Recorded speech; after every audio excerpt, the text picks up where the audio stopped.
আমার বলতে অনেক জগৎ তুই ভুল করেছিস ভাই, তুই ভেবে দেখ। আমি কি ভেবে দেখছি আমি ভেবে দেখলাম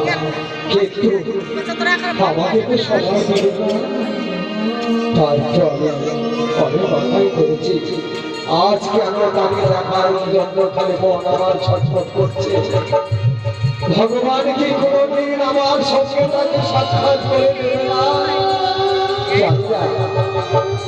চল মা চল, আজ আমার কেন ভালো লাগছে না, মনটা বড় চঞ্চল বিচলিত লাগছে। চল আমাকে একটু বিশ্রাম কক্ষে নিয়ে চলবো না? তাই চলো বাবা চলো, আমি তোকে খেতে দেবো, খেয়ে দিয়ে বিশ্রামে যাবে।